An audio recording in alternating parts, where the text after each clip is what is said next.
नमस्कार, स्वागत है आप सभी का। 69,000 शिक्षक भर्ती में पिछले 6 वर्षों से ये भर्ती चल रही है और इस भर्ती में कब क्या हुआ है इसको हम लोग संक्षेप में देखेंगे और इसी के साथ भर्ती में आगे क्या हो सकता है, कब तक भर्ती में जीओ आएगा नई मेरिट लिस्ट को लेकर के। वीडियो को आप सभी पूरा ज़रूर सुना करिए। आप सभी से निवेदन है और हमारी पूरी कोशिश रहती है जो भी सही और ऑथेंटिक जानकारी हो निष्पक्ष होकर के आप सभी को समय समय पर उसकी अपडेट देते रहें।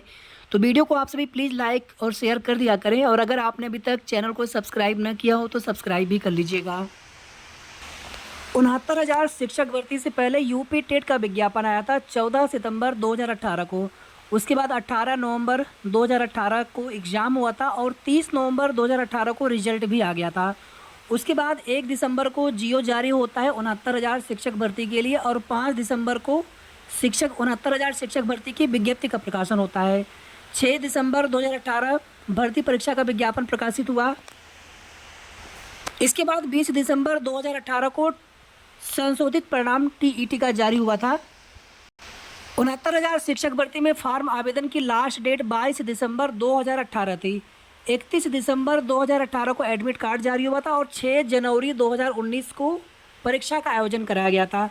उसके अगले दिन कट ऑफ को लेकर के सरकारी या विभाग की तरफ से आदेश जारी होता है कि इस भर्ती में 60% और 65%, 60% सभी आरक्षित वर्ग के लिए और 65% यू बार के लिए कट ऑफ अंक रहेगा, जबकि 68,500 में 40% और 45% कट ऑफ अंक रखा गया था। और आप सभी जानते हैं कि इसी के बाद से भर्ती में विवाद स्टार्ट हो गया था। 8 जनवरी 2019 को आंसर की प्रकाशित कर दी गई थी। कट ऑफ को लेकर के कट ऑफ को चैलेंज किया गया। 15 जनवरी 2019 लखनऊ खंडपीठ में केस फाइल हो गई। 17 जनवरी 2019 माननीय एकल पीठ से स्टे भी आ गया भर्ती में। 22 फरवरी 2019 एकल पीठ में ऑर्डर रिजर्व किया गया।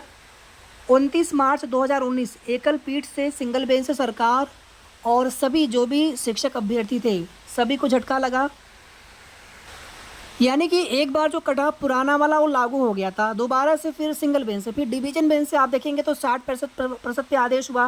फिर मामला आगे सुप्रीम कोर्ट चला गया था और सुप्रीम कोर्ट पर भी योग्यता की जीत हुई, वहाँ से भी 60% और 65% को ही लेकर के आदेश हुआ। फिर आगे देखिए 4 मई 2019 हाई कोर्ट लखनऊ खंडपीठ में पहली अपील फाइल। 29 मई 2019 को माननीय खंडपीठ ने एकल पीठ के आदेश पर स्टे कर दिया, यानी कि जो सिंगल बेंच का आदेश आया था डिवीजन बेंच से उस पर स्टे मिल गया। फिर आगे कुछ और भी स्पेशल अपील फाइल हुई। 26 नवंबर 2019 लखनऊ बेंच में सुनवाई कर रहे जज महोदय इलाहाबाद चले गए थे। 25 जनवरी 2020 नई बेंच का गठन हुआ। 3 मार्च 2020 माननीय खंडपीठ लखनऊ से आदेश रिजर्व हुआ और 6 मई 2020 60-65% पे मोहर लग गई डिवीजन बेंच से। फिर 9 मई 2020 को रिवाइज्ड आंसर की का प्रकाशन हुआ। 13 मई 2020 रिजल्ट घोषित हुआ। 21 मई 60-65% पर रिजल्ट घोषित हो गया। 21 मई माननीय सर्वोच्च न्यायालय में शिक्षा मित्रों की तरफ से अपील की गई। 60-65% कट ऑफ को चैलेंज किया गया।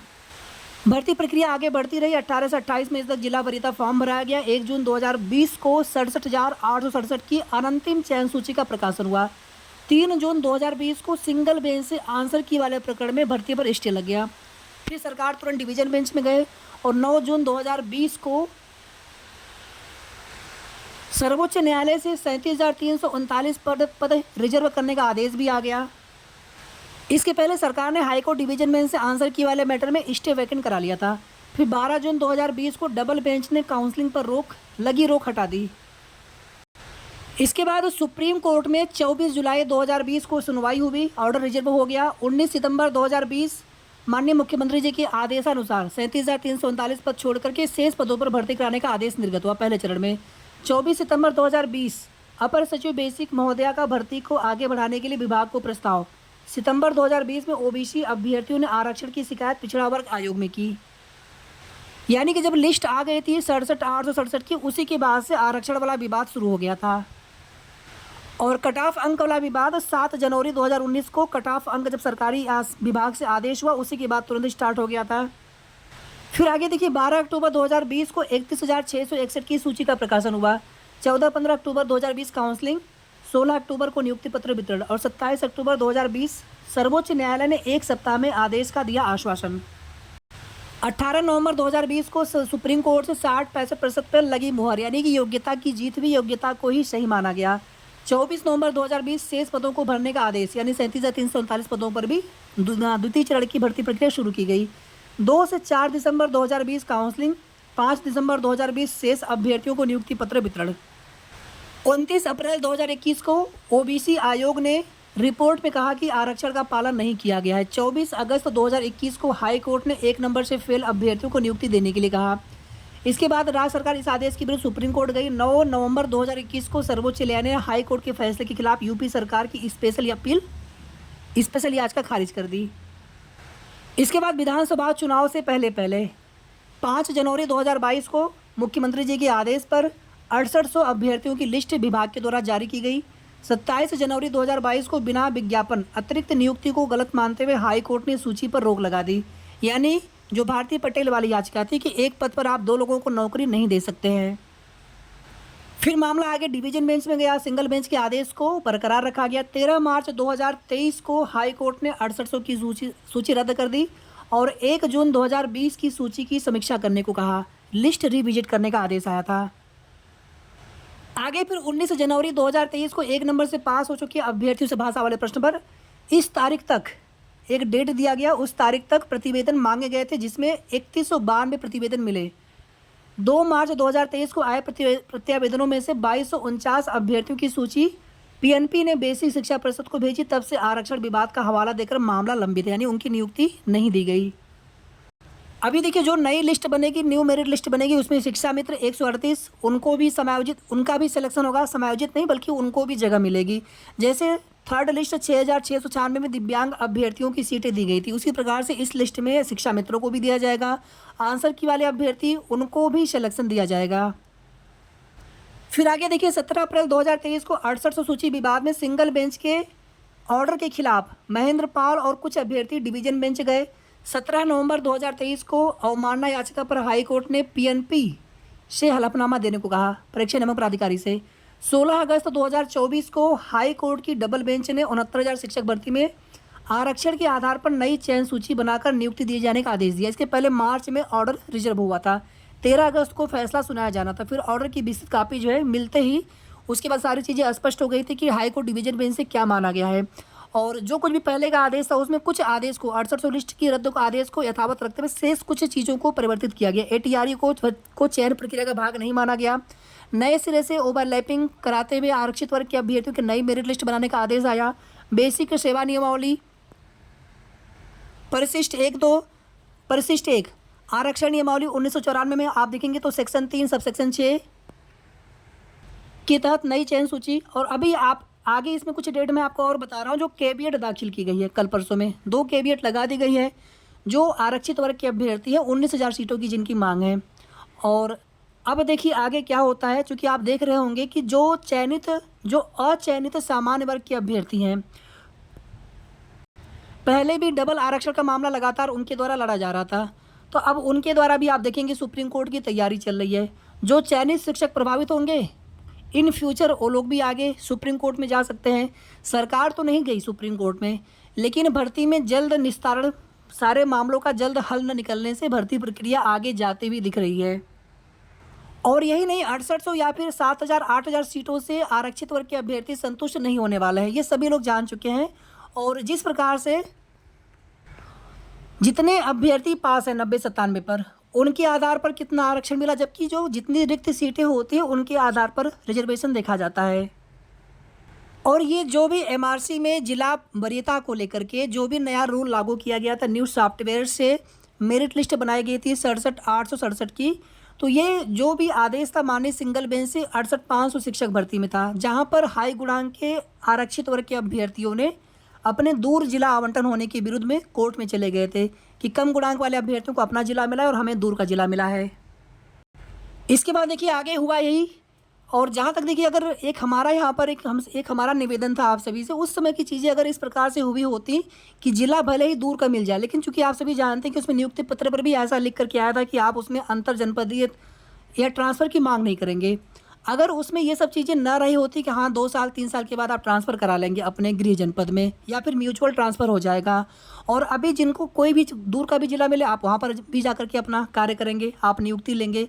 अगर इस प्रकार से अगर ये विवाद ना आया होता, इसमें जो दिव्यांग अभ्यर्थी हैं, महिला अभ्यर्थियों को प्रेफ़रेंस मिलना चाहिए था, लेकिन शेष अभ्यर्थियों को जिनको जो ज़िला मिले वहीं पर जॉइनिंग कर लेनी चाहिए थी। तो उसके बाद फिर वही नियमानुसार मेरिट बनती, किसी को कोई दिक्कत नहीं होता, प्रॉपर ओवरलैपिंग होती, कोई विवाद नहीं होता भर्ती में।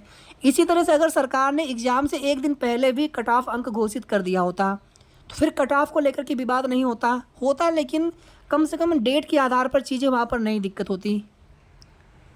यानी कि सिंगल बेंच से जो सीधे-सीधे स्टे लग गया था, फिर वो स्टे नहीं लगता। तो कुछ न कुछ गलतियाँ हुई हैं कहीं पर, या फिर इसका एक रास्ता ऐसे निकाला जा सकता था कि पहले चयन सूची बना दी जाए, उसके बाद फिर मेरिट के आधार पर जिला आवंटन हो। तो अगर समय रहते हर चीज़ को सॉल्व कर लिया जाए तो फिर भर्ती में ना तो इतना समय लगता 6 साल का, ना भर्ती में इतने सारे विवाद होते। और आज की डेट में आप देखेंगे इतने सारे अभ्यर्थी हैं जिनको उम्मीद दिया गया, जिनको उम्मीद थी कि हमारा सिलेक्शन हो जाएगा, हमें और सीटें मिलती हैं तो आरक्षण पूरा होता है तो। और आप देखेंगे उसी की उम्मीद में कितने सारे अभ्यर्थी ओवर एज हो गए होंगे, या फिर कई सालों का उनका संघर्ष है। संपूर्ण समायोजन होने से किसी का नुकसान नहीं होना है। पिछले 8 सालों में अगर हम 2018 दिसंबर से अगर देखें तो लगभग 8 साल हो जाएंगे दिसंबर तक, तो पिछले 7.5-8 सालों में क्या एक और भर्ती 69,000 की नहीं हो सकती? तो यही मान करके जितने भी 69,000 शिक्षक भर्ती में 90-97 पास अभ्यर्थी हैं, उन सभी अभ्यर्थियों का समायोजन कर लिया जाए। जो लोग पहले से नियुक्त थे, बाकी जो लोग रह गए हैं सभी का समायोजन कर लिया जाए। सबसे पहले उनसे जिला प्रेफरेंस भरवा लिया जाए। अब आप कहेंगे समायोजन हो नहीं सकता, कोर्ट इसको ऑलरेडी बोल चुका है कि आप अतिरिक्त सीटें नहीं दे सकते हैं बिना नई भर्ती के। तो इसमें भी समाधान है कि माननीय सर्वोच्च न्यायालय से डायरेक्शन लेकर के, लेकिन इसके बाद भी 1 अंक वाला मामला तब भी फंसेगा आकर के कि जब आप समायोजन कर रहे हैं तो फिर 1 अंक आप सभी को दीजिए। केवल 22-23 जितने भी लोग हैं, जितने भी लोगों का सही माना गया था प्रत्यावेदन, सिर्फ उतने ही अभ्यर्थियों को फिर सबको 1 अंक दिया जाए। कुछ लोगों की मेरिट में बदलाव होगा, तो कुछ अभ्यर्थी जो 89 और 96 पर होंगे वो पास होकर के वो भी कट ऑफ, वो भी मेरिट में आ सकते हैं। नहीं भी आएंगे, समायोजन करेंगे तो उनका भी समायोजन करना पड़ेगा। तो समायोजन की राह भी कहीं से भी आसान होती भी नहीं दिख रही है, और अभी भी भर्ती में सब कुछ सही तरीके से अगर हो जाए जिसकी हम लोग उम्मीद कर रहे हैं, लेकिन ऐसा होता हुआ दिख नहीं रहा है। और अभी जो कुछ भी आश्वासन आपको पिछले 2 दिनों से मिल रही थी, हमने तभी भी आपसे कहा था कि अभी जियो आने की, शासनादेश आने की कोई उम्मीद नहीं लग रही है, लेकिन आश्वासन दिया गया ताकि अभ्यर्थी अपना धरना प्रदर्शन समाप्त कर लें। हम यहाँ पर अधिकारियों पर आरोप नहीं लगा रहे, लेकिन जिस तरह से आश्वासन मिले हैं तो फिलहाल में अभी कुछ भी नहीं पता है कि नई चयन सूची कब तक बनेगी। 3 महीने का समय मिला हुआ है, और नई मेरिट लिस्ट आने के बाद भी वो लिस्ट सुरक्षित रहे। अभी तो हाई कोर्ट डिवीजन बेंच के आदेश को ही सेफ रखने के लिए कोशिश किया जा रहा है, फिर जो लिस्ट आएगी उसको भी सेफ रखना होगा। पहले जब 6800 की लिस्ट आई थी, आप सभी जानते हैं कि वो लिस्ट रद्द हो गई थी, हाई कोर्ट से उस पर रोक लगा दी गई थी उनकी काउंसलिंग पर। भारती पटेल वाली जो याचिका थी कि 1 सीट पर आप 2 नियुक्ति नहीं दे सकते हैं।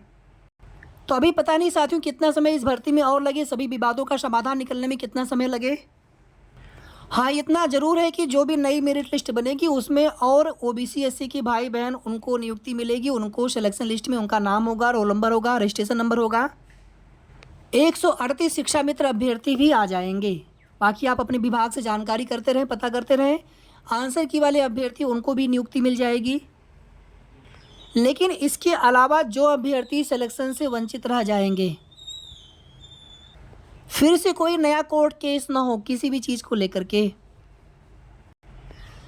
तब जाकर के माना जाएगा कि हाँ भर्ती में अब कोई विवाद नहीं बचा, भर्ती अब पूरी हो चुकी है। नई शिक्षक भर्ती के लिए इंतजार कर रहे अभ्यर्थी सभी परेशान है कि समायोजन नहीं होना चाहिए या फिर हमारी भर्ती ही दे दी जाए। बाकी आप सभी को क्या लगता है आप लोग कमेंट करके ज़रूर बताएं, और आपके मन में कोई भी सुझाव, कोई भी आप बताना चाहते हो कुछ भी, तो आप कमेंट करके ज़रूर बताएं। वीडियो को आप सभी लाइक शेयर ज़रूर कर दिया करें। धन्यवाद।